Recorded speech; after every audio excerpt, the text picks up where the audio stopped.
Hi, good evening. ഇന്ന് നമ്മൾ പഠിക്കാൻ പോകുന്നത് മോഡൽസ് ഓഫ് ബ്യൂറോക്രസി. തുടങ്ങാം. മെയ് 14 എക്സാമാണ്, എനിക്കതറിയാം. മാക്സിമം ടോപ്പിക്ക് ഞാൻ അപ്ലോഡ് ചെയ്യാൻ ശ്രമിക്കാം. Models of bureaucracy are theoretical frameworks explaining how bureaucracy functions in government and administration.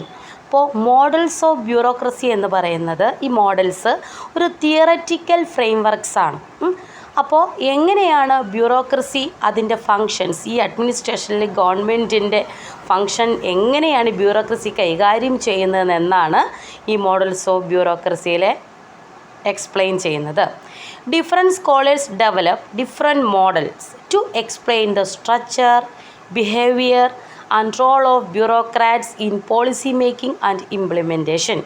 അപ്പോൾ പല സ്കോളേഴ്സും പല മോഡൽസ് ഡെവലപ്പ് ചെയ്തിട്ടുണ്ട്.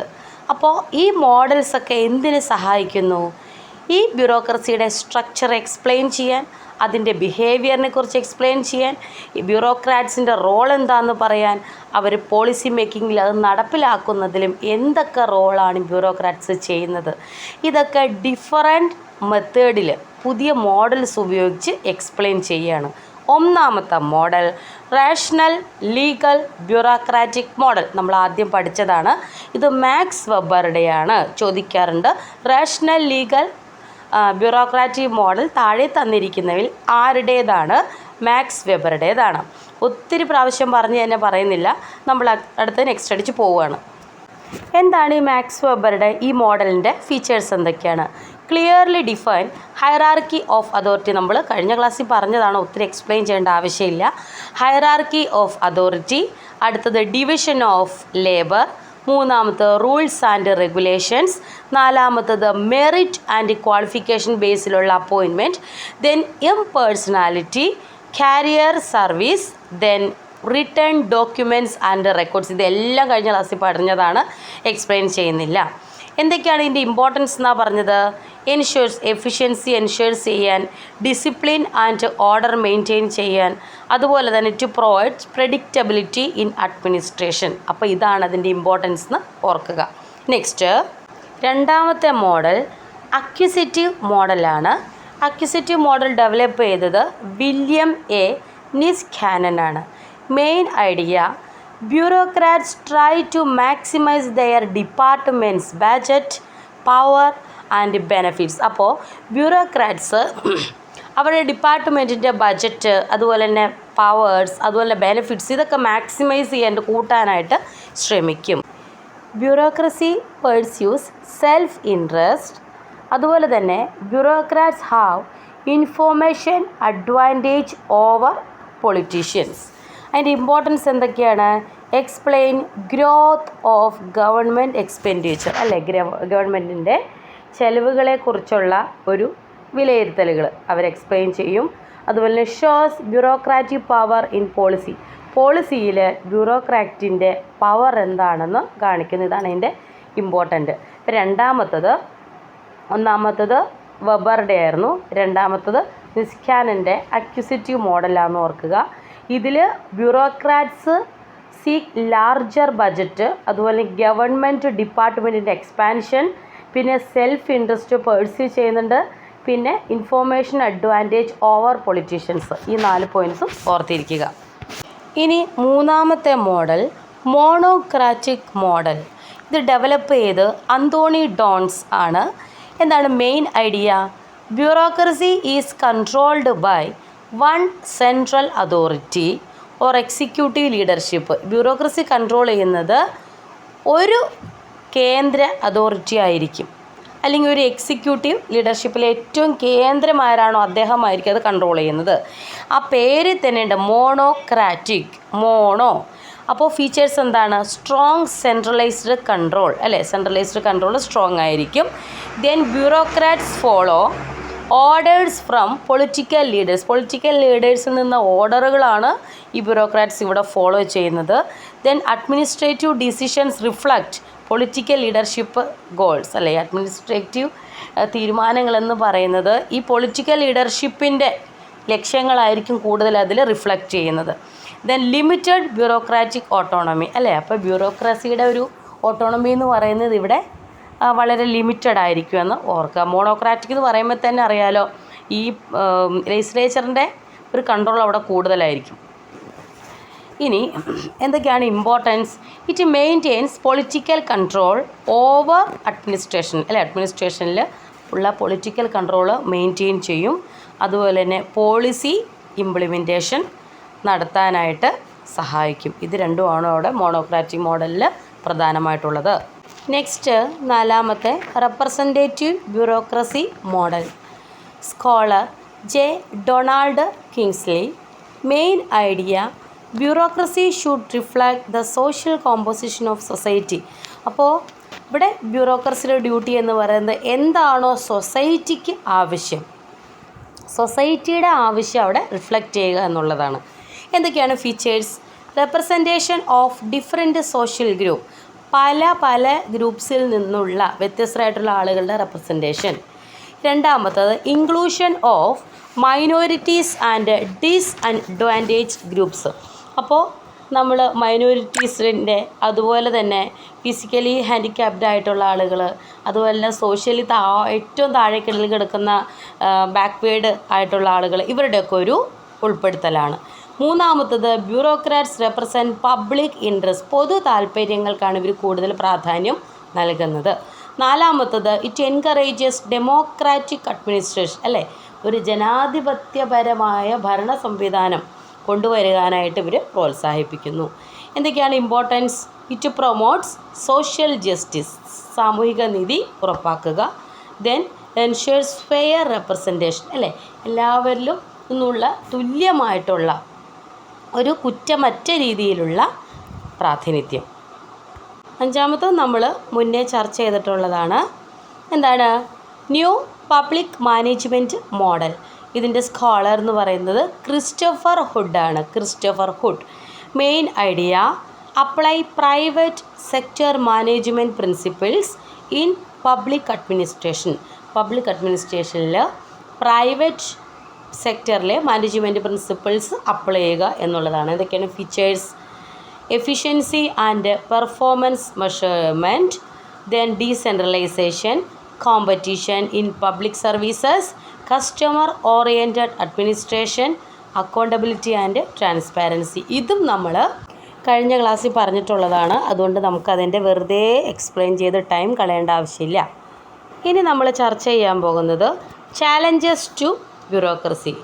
Challenges to bureaucracy refers to the problems, criticisms and pressures faced by bureaucratic administration in modern democratic system. അല്ലേ, modern democratic സിസ്റ്റത്തിൽ നമ്മുടെ bureaucracy face ചെയ്യുന്ന criticism, അതുപോലെ തന്നെ പ്രോബ്ലംസ്, ഇവയെല്ലാമാണ് ചലഞ്ചസ് എന്നതുകൊണ്ട് ഉദ്ദേശിക്കുന്നത്. These challenges arise due to social change, political control, technological developments and demands for efficiency and accountability. ഒന്നാമത്തെ challenges എന്താണെന്ന് നോക്കൂ. Red tapism, meaning excessive adherence to rules, procedures and formalities. അതായത് ചിലപ്പോൾ കുടുങ്ങിക്കിടക്കുക എന്നുള്ളതാണ്. ചില കാര്യങ്ങൾക്ക് അല്ല അഡ്മിനിസ്ട്രേറ്റീവ് തീരുമാനങ്ങൾക്ക് ഡിലേ വരാനുള്ള കാരണം അവരുടെ റൂൾസ്, പ്രൊസീജിയേഴ്സ്, ഈ ഫോർമാലിറ്റീസൊക്കെ പലപ്പോഴും ഭരണ സംവിധാനങ്ങൾ ഡിലേ ആക്കാനായിട്ട് കാരണമാകാറുണ്ട്. അതിനെയാണ് റെഡ് ടാപ്പിസം എന്ന് പറയുന്നത്. എന്തൊക്കെയാണ് ഇതിൻ്റെ features? Too many files and procedures അല്ലേ, എന്തെങ്കിലും കാര്യങ്ങൾ ചെയ്യണമെങ്കിൽ ഒത്തിരി ഫയൽസും പ്രൊസീജിയേഴ്സും. ഡിലേ ഇൻ ഡിസിഷൻ മേക്കിംഗ്, തീരുമാനമെടുക്കലിലുള്ള delays. Then slow delivery of public services, ഇത് പൊതുസേവനങ്ങളിൽ നിന്ന് വരുന്ന സ്ലോ ഡെലിവറി. ദെൻ ഇമ്പാക്റ്റ് എന്താണ്? ഇറ്റ് റെഡ്യൂസസ് അഡ്മിനിസ്ട്രേറ്റീവ് എഫിഷ്യൻസി, കാര്യക്ഷമതയില്ലാത്ത ഭരണം എന്ന ആളുകൾ കുറ്റപ്പെടുത്തും അല്ലേ. അപ്പോൾ കാര്യക്ഷമതയില്ലാത്ത ഭരണ സംവിധാനം, അതുപോലെ തന്നെ കോസസ് പബ്ലിക് ഡിസാറ്റിസ്ഫാക്ഷൻ അല്ലേ, പൊതുജനങ്ങൾക്ക് ഒരു തൃപ്തിയില്ലായ്മ, ഈ ഭരണ സംവിധാനത്തോടൊരു തൃപ്തിയില്ലായ്മ ഇതിന് കാരണമാകുന്നു. രണ്ടാമത്തതാണ് കറപ്ഷൻ. എന്താണ് corruption? Misuse of official power for personal gain, ഒരു പേഴ്സണൽ ഗെയിൻ നേട്ടത്തിന് വേണ്ടി നമ്മുടെ ഔദ്യോഗിക അധികാരം മിസ്യൂസ് ചെയ്യുന്നതിനെയാണ് കറപ്ഷൻ എന്ന് പറയുന്നത്. എങ്ങനെയായിരിക്കാം? Bribery, nepotism, misappropriation of funds, favouritism in recruitment and contracts. നിങ്ങളൊന്ന് ആലോചിച്ച് നോക്കിയേ. നമ്മൾ കൈക്കൂലി വാങ്ങിക്കുക, സ്വജനപക്ഷാഭേദം, അതുപോലെ തന്നെ ഫണ്ട് വകമാറ്റി ചെലവഴിക്കുക, then favouritism in recruitment and contracts. എന്തൊക്കെയാണ് impact? Weakens public trust in government. ഇതൊക്കെ ചെയ്യുമ്പോഴേക്കും ഗവൺമെൻറ്റിൽ പൊതുജനങ്ങൾക്ക് വിശ്വാസം ഇല്ലാതെ വരും.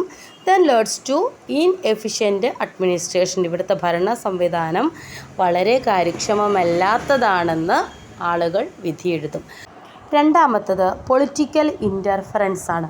Meaning excessive involvement of political leaders in administrative decisions, അല്ലേ? അപ്പോൾ ഈ ഭരണ സംവിധാനങ്ങൾ അല്ലെങ്കിൽ അവരുടെ തീരുമാനങ്ങളിൽ അനാവശ്യമായിട്ട് രാഷ്ട്രീയക്കാരിലെ ഇടപെടൽ. അതിൻ്റെ എഫക്ട്സ് എന്തൊക്കെയായിരിക്കും?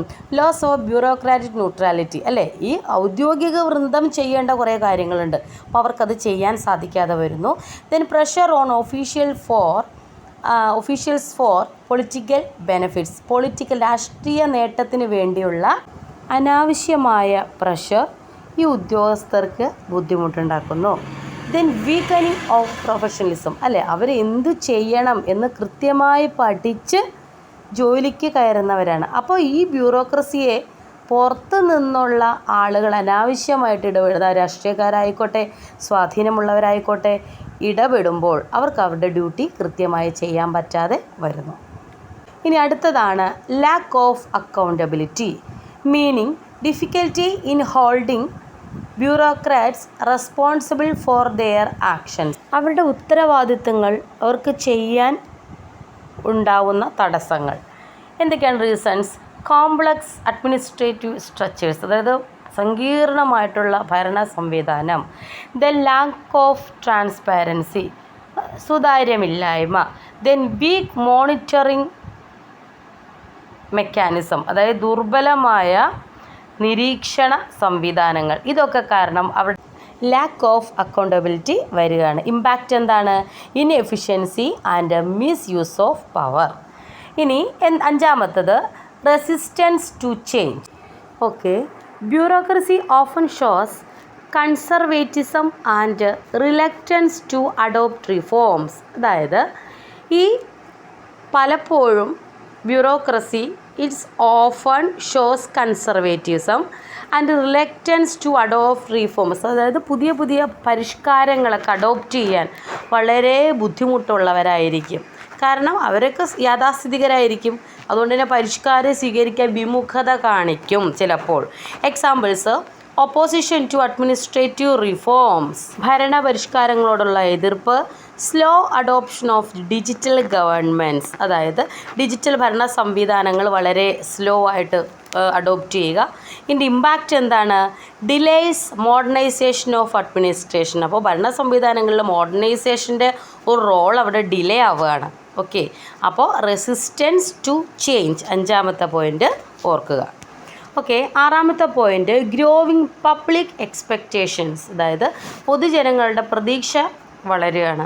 Meaning citizens demands faster, transparent and quality public services. അപ്പോൾ ജനങ്ങൾ, പൗരന്മാരെപ്പോഴും ഡിമാൻഡ് ചെയ്യുന്നത് വളരെ പെട്ടെന്നുള്ള, വളരെ ട്രാൻസ്പാരൻ്റായ ഒരു ക്വാളിറ്റി ഉള്ള പബ്ലിക് സർവീസസ് ആയിരിക്കും. അതിന് ചലഞ്ച് എന്താണ്? Bureaucracy must adapt to new governance standards. രണ്ടാമത്തതോ need for citizen centric administration. എപ്പോഴും പൗരന്മാരെ കേന്ദ്രീകരിച്ചിട്ടുള്ള ഭരണമായിരിക്കും വേണ്ടത്. അപ്പോൾ അതിനൊരു ചലഞ്ചാണ്. അതുപോലെ തന്നെ bureaucracy must adapt new governance standards, അല്ലേ? പുതിയ ഗവേണൻസ് സ്റ്റാൻഡേർഡ്സൊക്കെ ഇവർ മസ്റ്റായിട്ട് അഡോപ്റ്റ് ചെയ്യണം. അല്ലെങ്കിൽ പബ്ലിക്കിന് അവരിലുള്ള വിശ്വസ്തത കുറയുവാണ്. അങ്ങനെ കുറയുമ്പോഴാണ് ബ്യൂറോക്രസിക്കെതിരെ എന്ത് വരുന്നത്? ചലഞ്ചസ് വരുന്നത്. Okay, next globalisation. International economic and political integration affects government administration. അപ്പോൾ ഈ എക്കണോമിക് പൊളിറ്റിക്കൽ ഇൻ്റഗ്രേഷൻ, അല്ലേ? ആഗോള രീതിയിലുള്ള സാമ്പത്തികവും രാഷ്ട്രീയവുമായുള്ള ഇൻ്റഗ്രേഷൻ ഗവൺമെൻറ് അഡ്മിനിസ്ട്രേഷനെ അഫക്റ്റ് ചെയ്യുന്നു. അതാണ് ഗ്ലോബലൈസേഷൻ കൊണ്ട് ഇവിടെ അർത്ഥമാക്കുന്നത്. ചാലഞ്ചസ് എന്തൊക്കെയാണ്? Need for policy coordination with global institution, അല്ലേ? അപ്പോൾ ഗ്ലോബൽ ഇൻസ്റ്റിറ്റ്യൂഷനുമായിട്ടുള്ള പോളിസി കോർഡിനേഷൻ ആവശ്യമാണ്. രണ്ടാമത്തത് increased competition and policy reforms, പുതിയ പോളിസി റിഫോംസും കോമ്പറ്റീഷനും ഒക്കെ ഇൻക്രീസ് ചെയ്യുന്നുണ്ട്. അടുത്തത് ടെക്നോളജിക്കൽ ചേഞ്ചാണ്. Rapid growth of information and communication technology, അപ്പോൾ ICTയുടെ വളർച്ച. Challenges need for digital governance, training officials in new technologies, then cyber security concerns. അപ്പോൾ ഡിജിറ്റൽ ഗവേണൻസിൻ്റെ ആവശ്യകത, അതുപോലെ തന്നെ ന്യൂ ടെക്നോളജിയിലെ എല്ലാ ഒഫീഷ്യൽസിനും ലഭിക്കുന്ന ട്രെയിനിങ്, ദെൻ സൈബർ സെക്യൂരിറ്റി. അപ്പോൾ ഇത് മൂന്നുമാണ് അതിൻ്റെ ചലഞ്ചസ്. നമ്മൾ പോർഷൻസ് തീരുന്നതനുസരിച്ച് അടുത്തടുത്ത പോർഷൻസ് നിങ്ങൾ പഠിക്കാൻ ശ്രമിക്കുക. അതുപോലെ തന്നെ ഈ ക്ലാസ്സുമായിട്ട് ബന്ധപ്പെട്ട് മറ്റ് ക്ലാസ്സുകൾ കൂടി കാണാൻ ശ്രമിക്കുക, ഒന്നിൽ തന്നെ ഫോക്കസ് ചെയ്യാതെ. കാരണം ഇതിൽ കൂടുതൽ മെറ്റീരിയൽസ് മറ്റു സ്ഥലത്ത് കിട്ടിയെങ്കിൽ അതും കൂടി നമ്മൾ കളക്ട് ചെയ്യണം കേട്ടോ. Okay, thank you very much. Class ഇഷ്ടപ്പെട്ടാൽ ലൈക്ക് ചെയ്യാനും സബ്സ്ക്രൈബ് ചെയ്യാനും മറക്കരുത്. ഓക്കെ.